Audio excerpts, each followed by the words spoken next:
Stirling stares at the endless, unrecognizable desert and fights to push back any negative thoughts. According to the navigator's calculations, they're heading in the right direction. They just have to keep going and hope he's right. They move all day under the scorching sun, but still can't find anything they recognize. Before long, they come across a steep escarpment. They're stuck. The navigator hops out of his jeep and heads to the edge of the cliff to find a way down. When he gets there, his eyes light up. At the bottom are British jeeps parked at the rendezvous point. He runs back, waving his arms in the air.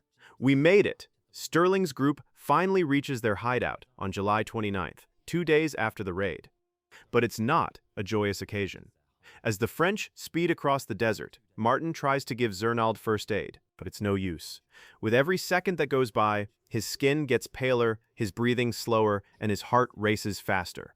By the time they spot the rendezvous point, all hope is lost, and Zernald knows it. He pulls Martin close and whispers his final words before breathing his last. David Stirling would be awarded the Distinguished Service Order and the Order of the British Empire for his outstanding service. And just a few months later, ALD's attachment would officially become known as a Special Air Service. Martin would find a poem by Zernelde while going through his belongings. Now it's known as the Paratrooper's Prayer, and it's the official poem of the French Airborne Forces. And gets spared. Ju 88s, Bf 110s, Ju 52s. The pride of the Luftwaffe goes up in flames in the desert night. For the German troops, it's a total disaster. They're caught completely off guard and are in shock. Some of the men hide under the parked aircraft. It's not a good decision. The crew of the recently landed Ju 52s scramble to switch off their cockpit lights and engines, trying to hide among the other planes. The jeeps crawl by at a slow 2.5 miles an hour, barely faster than a brisk walk. They roll all the way down the runway without facing any resistance, leaving chaos behind them, and the Ju-52 and its crew are caught in the storm. The convoy hits the end of the runway and turns towards the taxiway, where more parked aircraft are waiting. Stirling signals to stop and quickly checks all his jeeps are in line. Satisfied, he gives a go-ahead and they continue their rampage of destruction down the taxiway. But that short break gives the German defenders a moment to regroup.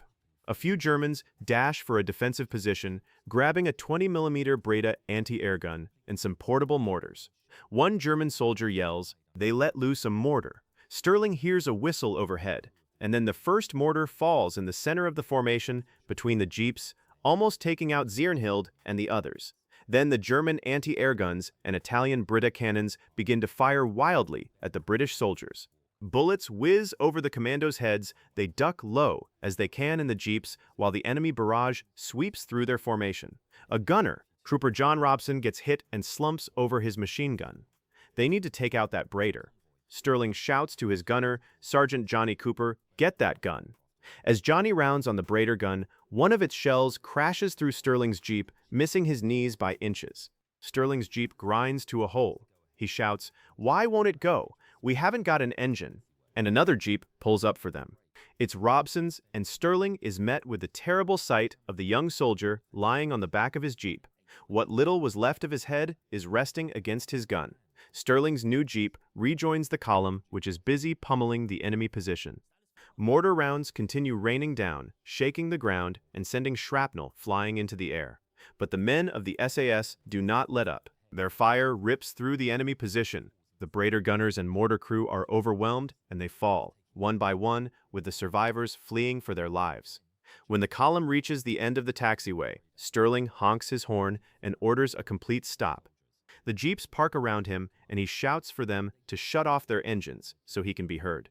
The airfield falls into ghostly silence, illuminated by the giant bonfire. And watch out for those bloody Braider guns.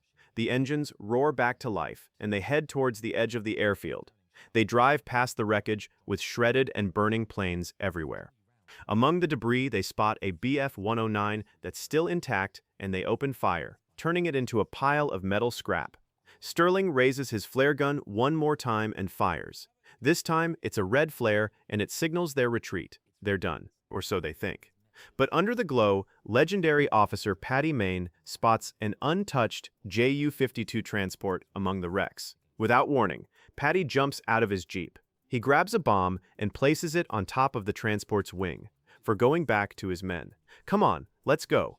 The Ju-52 explodes into flames as the SAS men speed off into the night. The Germans will send planes to look for them, but the men have got a plan. Their jeeps split into 4 groups. One group is headed by Lieutenant Carroll Mather. They drive through the night, and then, as dawn breaks, they hide their jeeps in thick bushes and decide to cook breakfast. Over the sizzle of sausages and the rumble of boiling water, they hear something. A German dive bomber passes overhead. As it circles by, sweat drips from the men.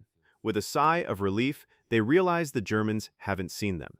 So, they carry on cooking their meal. When suddenly, they spot another, and another, may the whispers. It's like a swarm of angry bees, and then shouts to his men, "Take cover!"